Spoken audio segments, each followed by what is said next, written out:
Welcome to the Play in Faith podcast, where we dive into the world of sports through the lens of optimism, inspiration, and faith.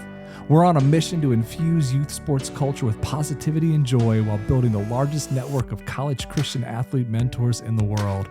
Thanks for stopping by. Enjoy today's show. Hey everybody, it's Coach Chris here from Play in Faith, and I am excited. We've got an incredible guest for you today. You're going to learn a ton. You're going to have a ton of fun. It is Chandler Rose. He is the head baseball coach at the University of Montevallo and also the assistant athletic director and an alumni and ball player from my alma mater, the University of Central Florida. Let's go. How's it going, Coach?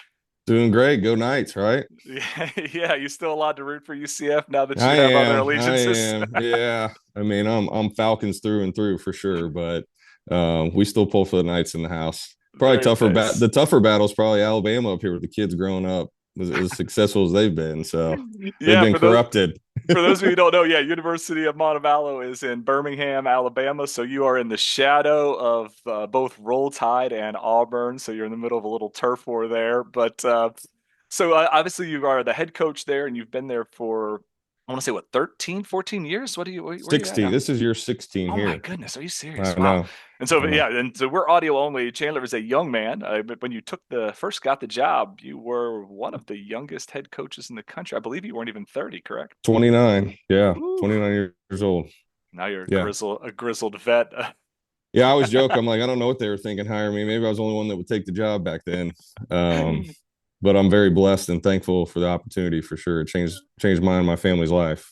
Yeah, amen. You're the second coach I've talked to this week who's got double-digit year tenure and is far from gray and old, man. So we got a lot of people getting those jobs young. So tell us a little bit about, obviously, baseball is in your blood, it's in your life. So tell me a little bit about how you got to Montevallo, because I know you've been there since 29, but a long career that got you to that point. Yeah, sure. So, I mean, I think you never know the plan and where your career is going to take you or life's going to take you. And I hadn't even never heard of Montevallo before I got the phone call for this job, but I had a lot of blessings through life and connections and situations where I didn't know what was next. And I really feel like God kind of stepped in and pointed us in the right direction and brought to fruition some opportunities at a time of need. But I got first into coaching. I got done playing at UCF.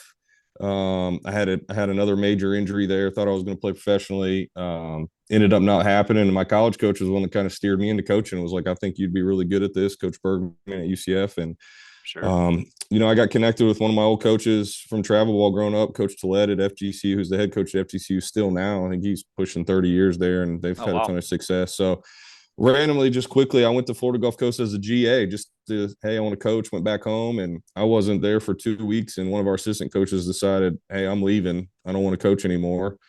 So at 24, they're like, hey, you're here. You might as well, we're not going to hire anybody else. You want the job? And for $10,000, I thought I hit the jackpot. Thought I hit the lottery. So I was thrusted in and had some great mentors and did that for a year, but 10,000 just wasn't sustainable. And I thought, I'm gonna hit pause real quick. That was actually you're not being funny. That was actually because that's the stipend we have for our like high school varsity coaches here in rural Indiana.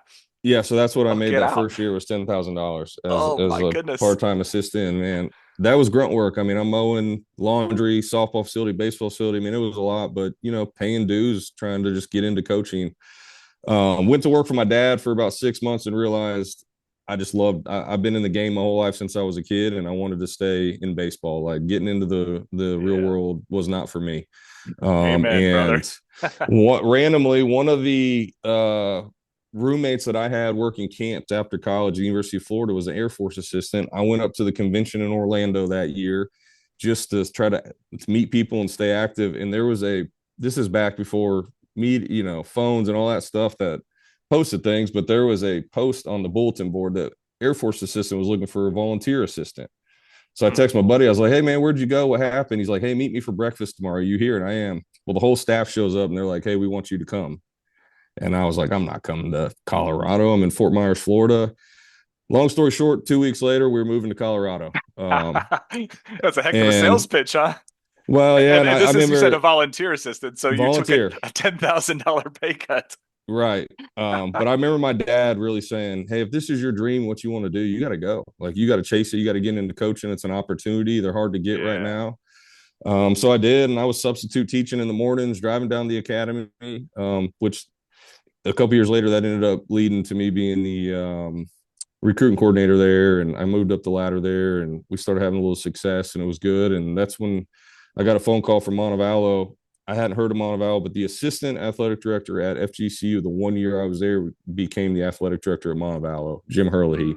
Small world. Um, and our coach at Air Force had resigned, and I was in talks to take over, but I was still young, wasn't sure what was going to happen. And I know we were like, man, I don't know where this is going to take me, what's going to happen in my career. And I get this phone call from Jim that says, "Hey, I'm at the University of Montevallo. I loved what you did the year you were at FGCU. Would you be interested?" And I was like, heck, I need to take this interview.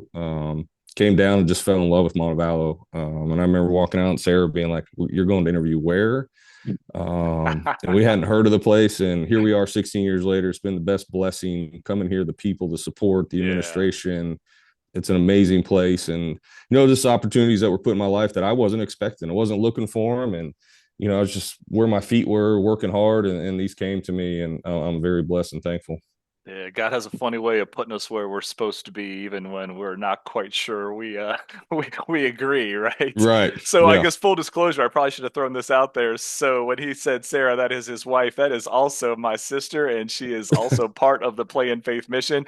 I do interview lots of people I don't know. Hopefully, it never sounds like we're strangers. I try to make friends with everyone, but yeah, I might know a little bit more about Coach Rose than my typical guest because I remember you being a grad assistant or a volunteer assistant at Air Force Academy when you guys got married and took a tour of the campus. And then, obviously been to some Montevallo games. It's a beautiful, beautiful place. And so as we Yeah. talk about kind of your Montevallo career, um, I think it's interesting. You said you obviously had never even heard of the place. You went down there, you fell in love.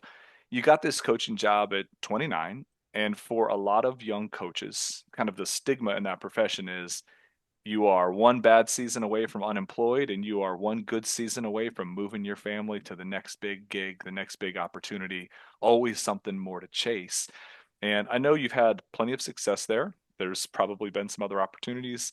Here you are, 16 years later, absolutely in love with the place, becoming the assistant AD. So, what was it specifically about Montevallo that you said, you know what, this is it. This is the place that I'm supposed to be, and this is where I want to keep my feet. Yeah. So I'll be very honest and transparent. When I came here, this was not the long term where I thought Sure. we would be 16 years later. I was 29. I Oh was yeah. I'm still probably more hungry now than I've ever been. But back then, you're thinking I'm going to climb this ladder, and I'm D1, young, and I'm D1, going to D1, go. D1. Yeah. Yeah. Mhm. And I think we had some unanswered prayers as a family. There were some interviews, there were some jobs I was really close to getting that we look back now and think, man, I'm glad that didn't work out. At the time, we were devastated. I was devastated on a couple. I mean, almost all but the press conference was set. And that was right around the time Levi, our oldest son, was born, who's 13 now. Mhm. And to be honest, that stopped me in my tracks more than anything. Yeah. Becoming a father, being around him and the family is really what changed my perspective. And also, probably, I think I always tell people made me a better coach. I think I'm a much better coach once I had kids. Mhm. Um, So why um, is that? Is it just the patience, the perspective, the realize that the sport is yeah, important, but there's more to yeah, existing no, as people, or sure. I always thought I yeah. had great morals and values. And come from Air Force, that was a great Mhm. leadership lesson and learning more than baseball. And I For brought sure. those with me. But having a kid and you look at your own son, you start looking at your players a lot differently. And there's plenty of great coaches that don't have kids that do a phenomenal job. But for me personally, Yeah. I was like, man, these are someone's child greatest gift. I need to make sure that I'm nurturing this and taking care of this and doing things the right way. We want to win and we're going to push, but you just look at things a lot differently than you did before you had a kid. Um, so Yeah. just long so we started having success. Year three, we were up to 14th in the country. I mean, they were 10-35 before I got here. We were third in the country. There were some job opportunities. The school started to really get behind me and the president and support it too. And I just, as time went, you start to realize I'm at a special place already. I don't need more. We're winning. We're happy. I think people forget the grass isn't always greener, and they give up happiness and they look Yeah. back and always go, I wish we could go back, and you can't. I think And that's a so good point. I'm just going to pause you. The grass is always greener because it's becoming. I live in Indiana. We have just recently loosened rules with IHSAA. Basically, kids can go wherever they want. So the transfer portal mentality era has yep. trickled all the way down to high school. I'm not starting as a freshman. This coach was mean to me at practice. We're packing our bags and we're leaving. And that's, I think that's very awesome perspective that, look, the grass isn't always greener. Don't mess with happy. So Yep. it's Yeah. a blessing that you had that foresight, right? Yeah, it was that. And I had good people around me. I had a lot of my buddies that were like, hey, you're at an unbelievable place. You need to be like, Mm-hmm. don't make the mistake I made, or don't leave. Like, you're winning. You have support. You get to coach college baseball. You get to be around your family. It's not as cutthroat in Division II. I mean, that's the reality of it. Sure. You're going to get to do what you love forever without the message boards and the radio and the people going nuts. Like, I put more Yeah. pressure on me in the program than anybody else does. Oh, sure. I've had that discussion with Sarah. I remember you guys had a tough series like 5, 6 years ago. I was like, well, in Alabama, at least he doesn't coach football. You'd be hearing what a moron your husband is on the drive home from work, Right. right? It wouldn't Right. even be sports talk radio. You'd hear what an idiot your Right. husband is. So, Yeah. yeah, it is the best of both worlds where you're getting world-class Yeah. kids. They're getting a great education. You get to be around sports, but it is at least a more reasonable perspective on athletics at that Yeah, level. absolutely. Plus, you start to build something that means, I mean, this place means everything. I mean, we've built a really special program on a national level, and there's still things we haven't accomplished that are driving me daily that I want to do, and our standards are high, but this becomes who you are. And as I've gotten older now, it's the kids, the guys I've coached, they're bringing their families back and their kids are around, and the weddings I go, just all those things have become so cool. It's hard to walk away from those relationships.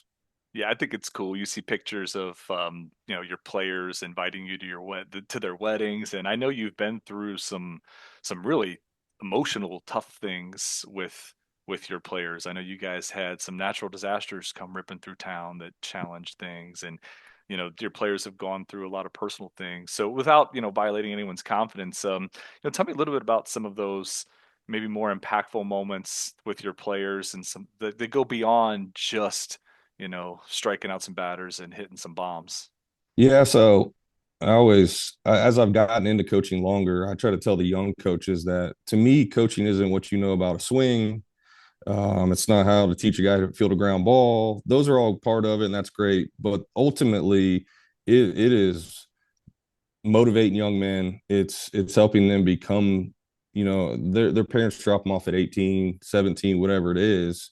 And it's a responsibility of ours to develop them and be there for them. And kids are going through all kinds of stuff. And I think it's become more prevalent now than it used to be. Kids talk about a lot more things now.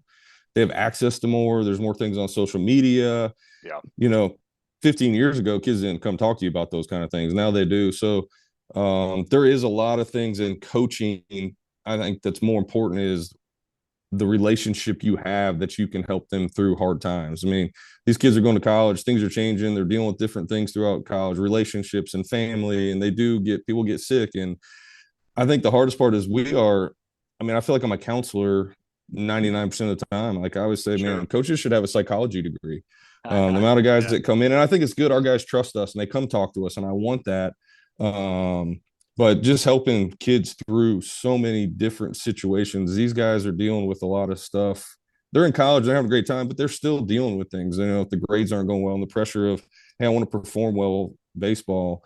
My relationship with my girlfriend and at home, and people pass away, and families do lose stuff. We've had tornadoes come through and had a family lose an entire house. Nobody's injured, but things happen. That was gut wrenching. Yeah, I remember that Yeah, one. It was like, and the way your team really came together around him was pretty awesome. Yeah, and families, moms and dads get sick and pass away, and that's the cool part of athletics. So is you're surrounded by a group of guys that care about you and help you. So for me, coaching is so much bigger than the wins and losses. I've always been that way. As you get older, it means even more to you to really help these guys and these families. So for me, that's the most important part of my journey is being there for these guys. And we talk about in recruiting, culture is everything. And culture Yeah, is a hard thing to put your finger on. To me, it's an everyday thing, and you don't know what a culture is till you're inside it every day. Like, it's hard for me to describe it. You have to live our culture. for But sure. that's how we treat everyone. And the big motto we go by is, people don't remember how many at bats you had. They're not gonna remember what your average was. People remember how you treated them. When you come back to an alumni event or Yeah, you come back to this program, you will remember by how you were treated. yeah, So just trying to help families and kids through all that kind of stuff, and them to have the reassurance that I'm there for them. And they're not just a baseball player to me. They are a person that I love and I care about. And it's a relationship that I hope we have for the rest of their lives.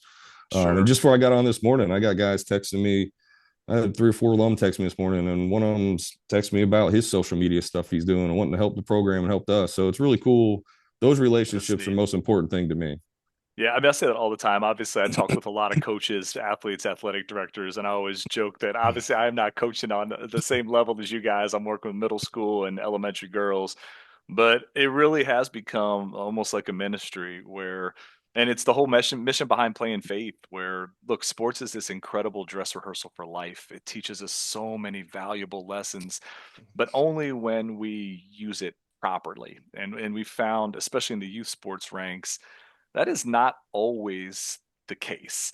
So I'm going to shift gears a little bit. So your oldest son, Levi, I think I referenced him on a couple episodes ago. We were just talking about, his little Bible verses on his eye black, and I think I threw him out there along with some other kids. And so obviously he is playing at an extraordinarily high level. He's a seventh grade, 13-year-old boy. He's playing baseball all over the country with some of the most elite tournaments. He's been incredible since a kid.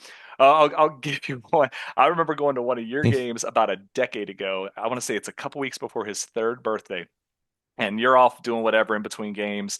And I'm just watching some of the players playing with Levi, who's 2 weeks from 3 years old. And they're underhanding him, soft tossing, just whap, rope, whap, rope, whap, rope. And then they're like, hey, hey, hey. They're like, hey, Chris, watch this. Like, Levi, Oppo, right? So and he drops his front shoulder, gets his foot down, takes the next 3 balls down the right field line. I was like, ooh, this kid's got something, right? So anyway, just for context, I mean, he's been special for a long time. What is that experience like for you? Um, and to preface this, a lot of people listening right now are parents of young athletes. Very often they are their coaches. Sometimes they're not.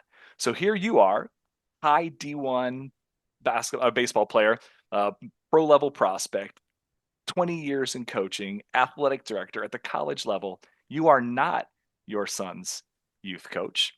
You're Nope, just dad. So that's right. how do you toe that line?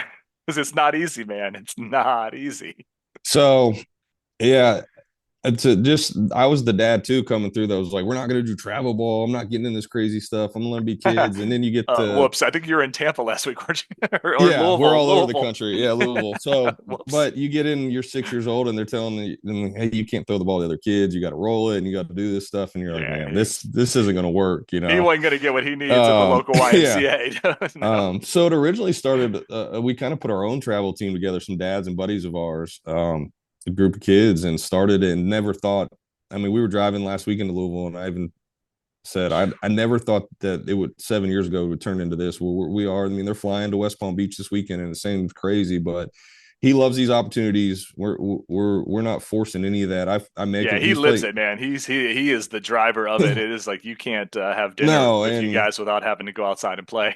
yeah, and he just got done football season last night, so he's playing football. It's not we're not doing one sport, and honestly, he has not been playing a lot of baseball. I think there needs to be a separation in seasons. I want him to have a passion.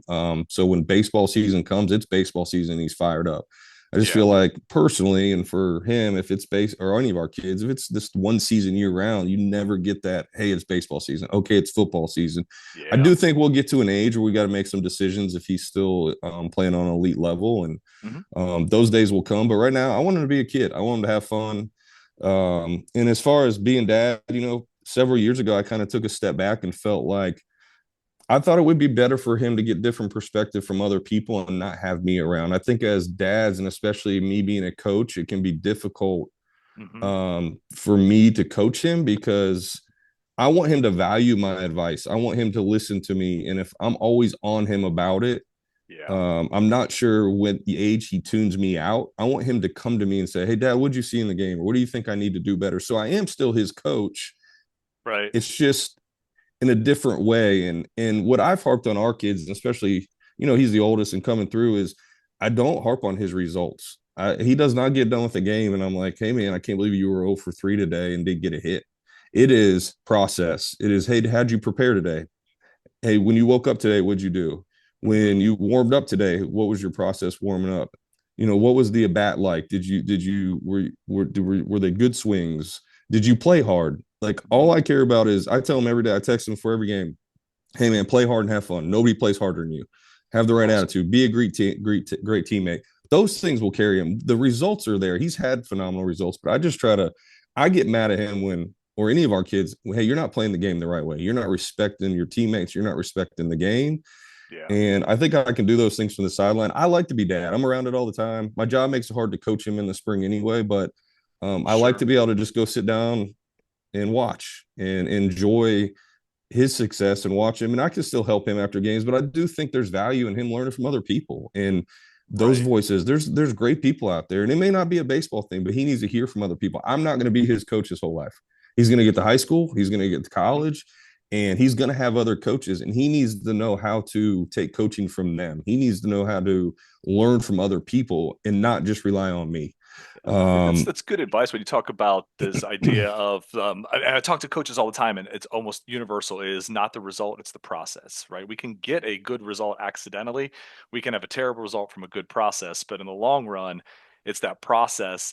And I think one of the things that you're doing really well, not that you need my validation by any stretch, but it is that really awkward line. Like I joke with Peyton, my youngest, where the second we walk in the gym, she will not call me dad. It's hey coach, and as soon as we get in the car, it's dad again. And I think that's a really, really important, distinction. So one thing I'm curious about. So obviously you've kind of respect that boundary, and that's wonderful that you're letting him get those other perspectives. Are there times where it's difficult? Um, and I'll give you the vantage point that I think is valuable for our audience. I am witnessing often an extreme amount of coaching, and not even particularly good coaching, coming from parents in bleachers while kids are playing. And you're seeing it everywhere, kids staring in the bleachers, kids paralyzed. I've watched kids in Little League walking up to the plate, looking back through the fence while their parents tell them dumb things like watch the ball, like that hadn't occurred to them. They're going to go up and dizzy bat it, right? I mean, of course they're going to look at the ball. So how do you, as someone who actually has very good purposeful coaching, how do you resist some of that temptation and kind of respect that boundary? yeah, and I'm not trust me, I've done it too. We all Oh, have me bad neither. dad I've moments. Like, cringed in bleachers and been like, oh, here I am talking about it. And I've yeah, definitely I made a have. face, or I hear Oh you. yeah, I have dad moments, and I have walked to the fence. But like, when I walk to the fence, it's because, man, he didn't run a ball out hard, and I'm like, Mhm. "Hey, you're not playing that way. It's not because he got out. Like, I'm not gonna do that to him. But Right. if you're gonna be out here, you're gonna do it the right way. Like, respect what's going on, and we try to put him in good situations around good people and good coaches and just good human beings that will coach him and put him in a good environment. But it is very difficult. I have a very hard time, and I bite my tongue. I've kind of started this. This is an interesting thing that I think's helped us. So I always had a thing where I don't talk to them after we leave. I think Yeah. they learn more in the moment. So when a game's over, I try to sit down with them at the ballpark and just talk to them and teach them things. And it's not always good. Heck, there's times I got to stop myself and be like, "Hey, just listen to what I'm saying, not how I'm saying. I'm frustrated, but I want to teach Mhm. you." But we get in the car and leave. I think that's a tough time when you leave the ballpark and you just ride them in the car and they just sitting in the Mhm. back seat and they're getting hammered, or in the hotel and dinner. Like, I Yeah. try to leave it like, "Hey, we left the ballpark. Let's get back after it tomorrow." But one Yeah, thing there's I there's actually started, some science behind that. Like we've like where this cool off period where just throw it out there. Your instinct is correct. I mean, there is a study that shows that you ask high school and middle school athletes their least favorite part of sports, and the number one answer is the car ride home with mom and dad. yeah, yeah. So you're on the right track. Yeah. And one thing, as he's gotten older, I've started doing, I think's actually helped a lot. And maybe somebody can take this idea. I know a couple of the parents around us have, because they were like, "What are you doing?" He's got a phone now. Hmm. And so I sit there during the game and I text him as things are happening, good and bad, and learning. So throughout the game, he makes a mistake and I just text him, So for example, I sent a bunch of stuff this weekend. Hey, buddy, it's 1-0. You're the leadoff hitter. You swung on a breaking ball and rolled over 1-0 to second base. Like, probably not the best pitch to swing at. Here's why. Here's what you should probably look for in warm-ups. The guy wasn't throwing a lot of strikes. Probably a good situation to take to you get a strike. Let everybody kind of see what we have. Make him throw some strikes. Or, hey, man, it was 3-1. You did a great job on that fastball away. Went the other way. Didn't try to do too much. I mean, I just constantly, he'll have 20 And for the text record, his messages from phone me. is not on at this point. This is No, no, no, post-game no. recap Yeah. edit. Yeah, exactly. Just in case anyone's like, "Whoa, get your phone out of Yeah, the no, no, dugout." no. No, Or it's like a bait running diary of like, here's throughout the game. some Yeah. observations, and he can take them in neutrally, unemotionally. Right. And again, for the record, your kid is wired like mine, where she gets in the car and she's like, okay, Dad, what's 3 things I need to do to start varsity? And I'm like, well, Yeah. finish 4th grade is the first one. Like Right. take a break. Pate's a psycho. Like Levi's been the same way. Like Yeah. he's every time I've ever seen him. I mean, I joke with people that he used to make. I would always go out and catch him at Christmas, and then when he was about 9, he one hopped one, and we were throwing on the road, and I didn't have a cup, and I was like, deuces. Yeah. Right. Like I was like, nope, nope. Yeah, I was like, you are 9, but you're throwing smoke. Like, but I mean, he's always been Yeah. watching videos, training. Like, I mean, the Yeah. kid wears batting gloves to dinner when he's a child. Yeah. Like, Yeah. He's so obsessed. he wants this. Like, and I think that's an important part of the equation, right? He Where does. you No, give he this to a kid does. who's just playing rec league ball, who just wants to hang out with their friends, and their goal is to maybe get a letter in high school. Probably not, but like, yeah, Levi's begging for this level Yeah, I of mean, we stuff. hold So Levi back. I mean, our youngest yeah, son's not that way right now, so he doesn't get.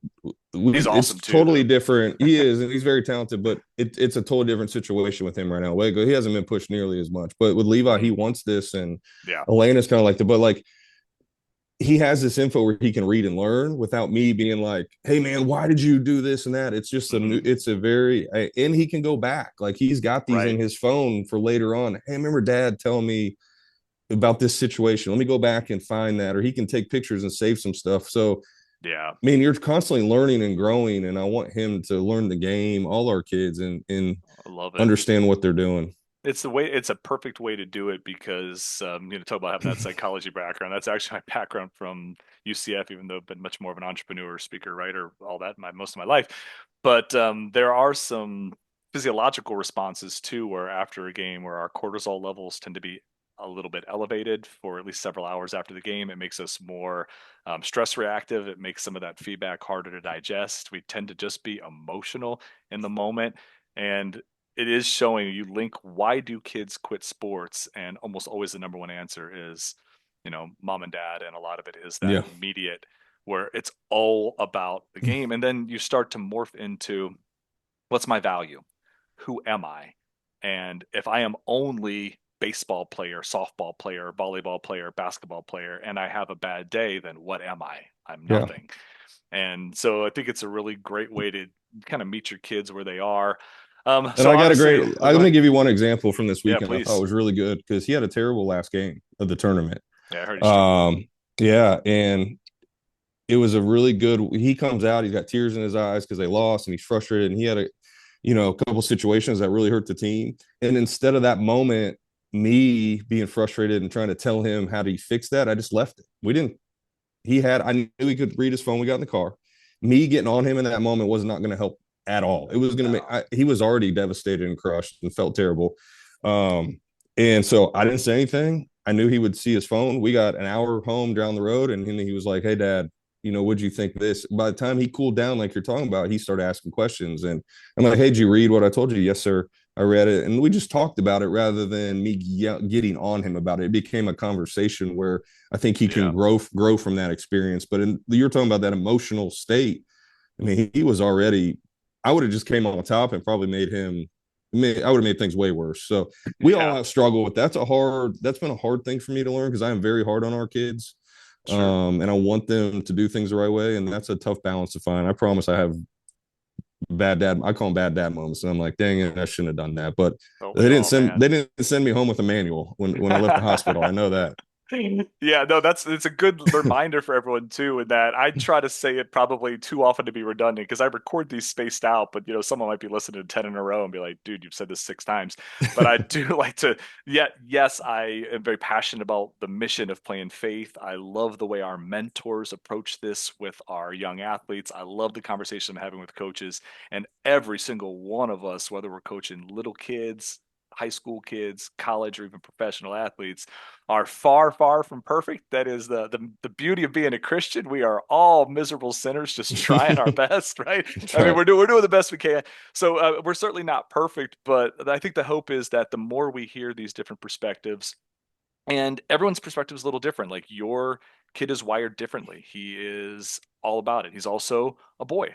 Not that it matters, but sometimes we coach girls slightly differently. I also find that a lot of my athletes who I'm talking to that played at kind of the peak levels of college or even pro competitiveness were often raised a little in 80s or 90s sports culture, where we were certainly not like, I love you, you're so wonderful, I don't care that you went 0 for 57 and That's right. threw a tantrum. So it is kind of learning a new model where we do want Yeah, to push for excellence, but we do also want to make sure their value is more than just what they did on a baseball field or a basketball court. So you guys are doing an awesome job walking that line.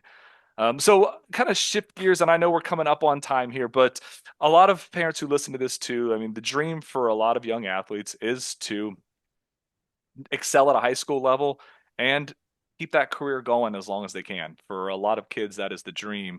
So obviously, you are recruiting year round. Montevallo is an excellent baseball program. Um, you're in the shadow of some SEC schools. You're not D1. You're not handing out NIL deals, but you are recruiting at a really high level. So when you are looking at people to bring into your program, obviously they've got to be able to play and they've got to qualify academically. But what are some other things that set it apart? Because I would imagine you probably got 20 or 30 kids that can throw 90, that can control their pitches, that can hit a baseball, that can throw it. So how do you separate who fits Montevallo and maybe who you decide to pass on? that's a great question. And I've learned to make changes as I've grown as a coach and learned what fits at Montevallo too. What fits here may not fit everyone just the same way for the kid. The kid's trying to find a fit, but there's a right fit for us based on, they got to live on campus here. It's not a big party school. We don't have football. I mean, kids are looking for different things.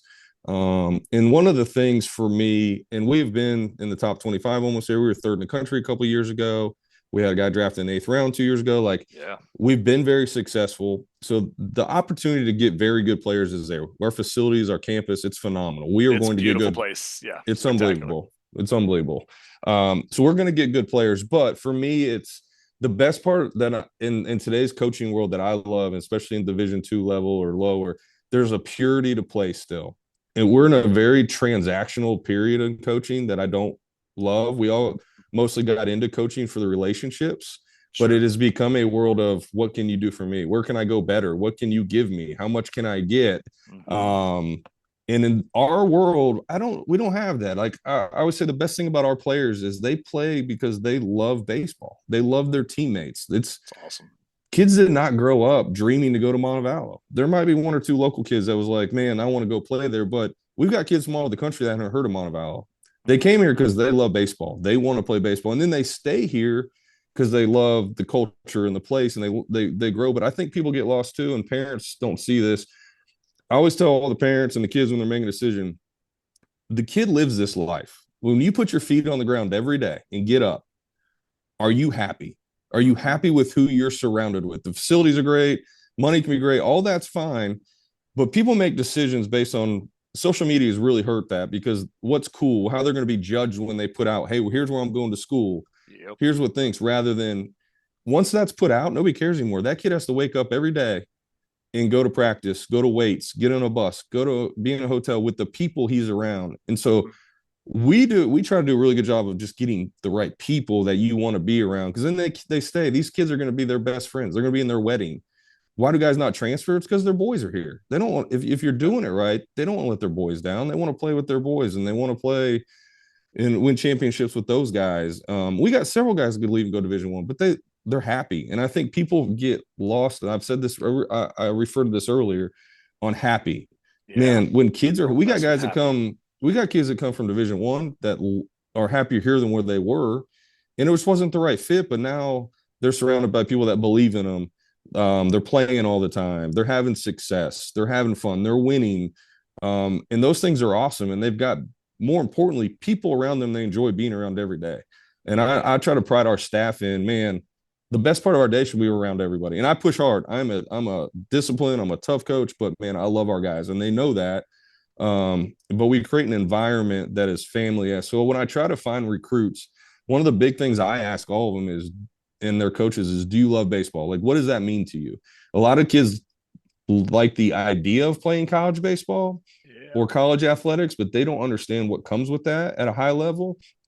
You know, not everybody wants to get up at 5. Not everybody wants to run the hills on Friday and guys are throwing up and it's 100 degrees when everybody else is getting ready for college football weekend. Like, I appreciate the sacrifices that our guys make to play college baseball for us and the things we ask them to do, but it's because they love baseball, man, and they love their guys. And so I really try to find those kids that are tough, that love the game, and are just going to play hard. There's lots of good players out there, but that's a big question I ask kids is like, do you love the game? I ask their coach, does he really love the game? Yeah. Or, you know, what kind of work's he putting in when nobody's looking? Is he the kid that's in the cage? Is he a kid that always wants extra? Or is he just the kid that posts his video on Twitter and he looks good, but that's not really the kind of work, you know, player that he actually is. So for me, I know everybody talks about character and you're looking for all these things, but I always try to dive into like, what does baseball mean to you? What does this sport mean to you? Like, is this something you really love? Because if you don't love it, you're going to quit. You're not going to be successful. Then you're going to transfer. And that's not good for anyone. It's not good for the kid or the family. So in recruiting, I'm very honest. Here's what you're getting into. Here's how hard we're going to go, but we're going to have fun. We're going to get after it and have fun. I love it, man. Like when you find people that it's true in anything in life, when the why is strong enough, boy, we figure out the how. We make the how work. But, exactly. I mean, you can see it in your program. Like, Coach, I know we are running over 30 minutes. I'm so bad at keeping these under 30. I try so hard. I took these for 2 hours if I could. We'll get you on here again sometime soon. But in the meantime, when is the first game? You guys are right at like late January, early February. It's coming up, right? Yeah. So our first game will be January 31st. Okay. We open up here at home for 3 games and then get rolling. And, you know, it doesn't stop from January to hopefully into June, but the grind will begin, what you got to love. Beautiful. Well, we're going to be following the Montevallo Falcons. We're going to be praying for you and your team. Selfishly, I'm already praying for you and your family, and tell my beautiful nieces and nephews that I said hello, and we're following their career with pride. You guys definitely check out Montevallo and Coach Rose this season. And thank you so much for coming on with us today, and best of luck this season. Appreciate it, Coach. Yeah, thanks for having me. This was awesome, and God bless everyone. Thanks for tuning in to the Play in Faith podcast. If you love what you heard, please take a moment to rate our show and share it with your friends and fellow athletes. Together, we can spread the joy and positivity that youth sports deserves. And be sure to visit playinfaith.com for more fantastic resources.